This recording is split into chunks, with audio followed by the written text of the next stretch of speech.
alaikum, j'espère que vous allez bien. Aujourd'hui, il y a 3 points dont j'aimerais vous parler. Moi, j'ai beaucoup de gratitude envers l'action antifasciste et les autres aussi qui nous soutiennent dans nos moments un peu difficiles ici au Québec par les temps qui courent. Donc oui, on va aller faire la fête le 6 juin, c'est à 19h métro Saint-Michel. Amenez les enfants, faites de belles pancartes avec de beaux messages positifs dessus. On va montrer aux gens qu'on aime s'amuser, qu'on est ici pour la paix. Et troisièmement, la grande manifestation contre le racisme, la xénophobie et l'islamophobie au métro Saint-Michel. Donc je vous dis salam alaikum et merci pour l'écoute. La police, les centres jeunesse, on est en train de constituer des groupes de soutien et de conseil pour s'adresser à cette question-là, mais il faut penser que ça ne remplace pas un travail de prévention dans l'espace public. L'adaptation des institutions à la diversité, Spiridula s'y connaît beaucoup, c'est toute la question de la formation. Si nous voulons relever le défi qui est contenu dans la politique, il faut effectivement une formation intersectorielle aux enjeux de la diversité. Ce qui me paraît important, c'est de voir que face au phénomène de mondialisation qui provoque des tensions intercommunautaires importantes au Québec, mais aussi ailleurs, pour l'instant, personne n'a de solution magique. Et c'est pour ça que j'insiste tellement sur une concertation intersectorielle, mais aussi de tous les secteurs de la société. Nous faisons face à des défis qui n'ont pas existé dans les dernières décades. Donc, avant de condamner l'émergence des mouvements néo-nazis en Allemagne ou les partis d'extrême droite qui fleurissent en Europe, il faut comprendre la peur, comprendre d'où vient le mouvement de repli, le mouvement défensif. Et je suis totalement d'accord avec vous qu'il vient d'une position de fragilité. Et donc, comment, dans cette position de fragilité, alors que les minorités sont aussi en position de fragilité, comment peut-on construire des ponts dans un modèle? Je trouve que le modèle interculturel est intéressant parce que contrairement au modèle de la mosaïque canadienne ou du multiculturel et on pense à Bissandat, qui peut supposer une juxtaposition des peuples sans qu'il y ait nécessairement interaction. On peut rester ce qu'on est. À quel moment devient-on enfermé dans ce qu'on est? Alors je pense que l'interculturel, il y a cette notion qu'à partir de positions, et je pense que ce que vous dites est vrai, qu'il faut tenir compte des vulnérabilités ou forces relatives des communautés et écouter les peurs qui se manifestent, et entre autres les peurs des majorités, pour être capable de se métisser. Je suis Christian Martel, je viens du Québec au Canada et pour moi c'est important que je puisse prendre le bateau pour aller à Gaza. C'est pour démontrer aussi au monde entier qu'est-ce qui se passe à Gaza. Je pense que c'est une participation que je dois aller pour convaincre les restes du monde à prendre conscience de ce qui se passe à Gaza. On dit que c'est une prison à ciel ouvert, donc c'est bien important qu'en 2015, que tout le monde soit égaux sur l'ensemble de la planète. Donc, je suis un homme pacifiste, donc pour moi, c'est important que le monde comprenne qu'est-ce qui se passe à Gaza.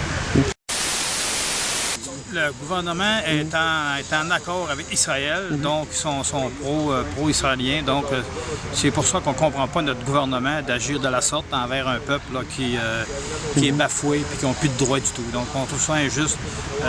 Les gens du Canada trouvent ça injuste la position du gouvernement dans ça.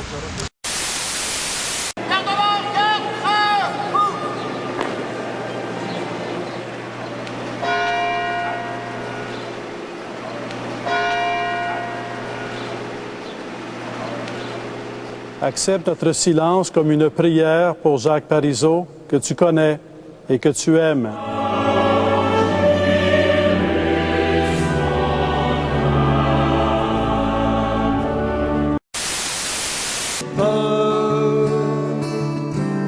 Je regarde d'en haut le corps de mon esprit.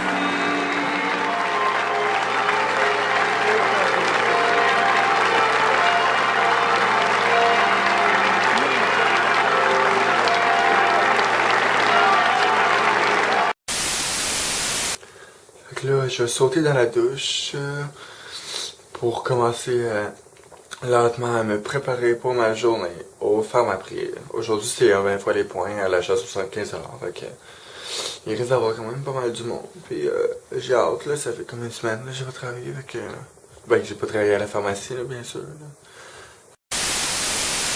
Bon, fait que, bien, je viens de prendre ma douche. Fait que, vous voyez mes beaux petits cheveux brisés, là. Je suis bien cute. Mais là, j'attends juste que ma mère me fasse mon petit brushing, parce qu'elle me fait souvent mon petit brushing.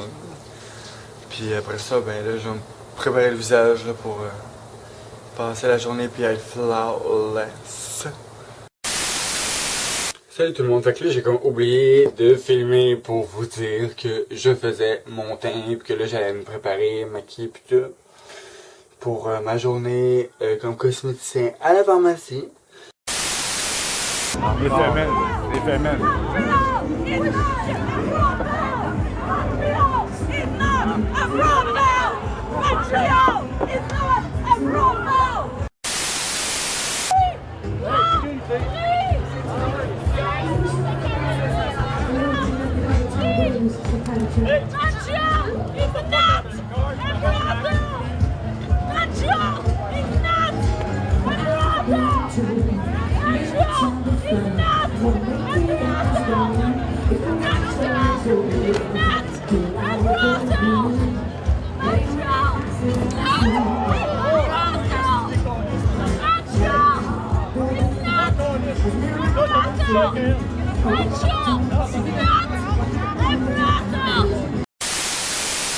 J'amènerais ceux qui utilisent le terme québécophobie à reviser leurs valeurs québécoises. Parce que moi, mes valeurs au Québec, en fait, c'est qu'on dénonce l'intimidation, on dénonce la violence faite aux femmes.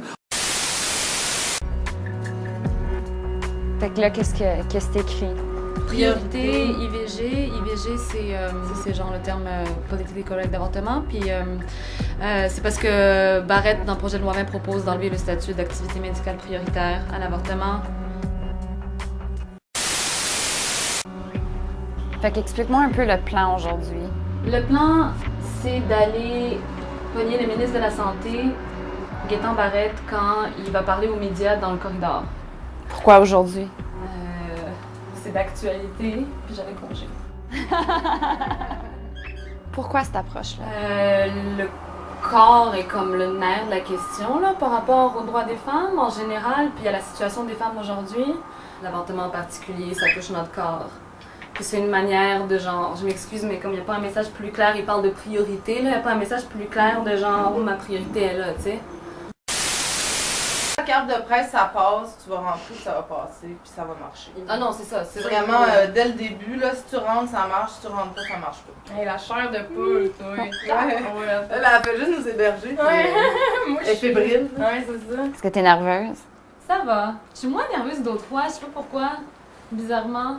Ok, faut qu'on y aille, là. Il est presque 10. Elle est aussi nerveuse que nous. Est-ce que t'es nerveuse de te faire reconnaître? Ouais, c'est un peu ça le gros risque aujourd'hui. Je suis nerveuse de ne pas passer pour une journaliste. Je suis nerveuse de genre être là puis être genre bien correct, tu sais, rentrer là, demander mon accréditation, tu sais. Ça, c'est comme, il y a un rôle à jouer. Pourquoi tu te fais passer pour une journaliste? Pour avoir une accréditation de presse, pour rentrer à l'Assemblée nationale. Pour avoir accès au ministre à l'intérieur des murs. C'est la seule façon? Ouais. Le corridor, ouais. C'est le corridor des médias, il est pas ouvert au public. Puis, Alors toi, si tu te fais jeter en prison, c'est vraiment un gros risque que tu prends. Oui, même manifester, c'est pas illégal, ça reste ça. Et il faudrait... ça m'étonnerait qu'ils me jettent en prison. À la limite, ce serait pour me faire peur au début. Ouh, je suis nerveuse.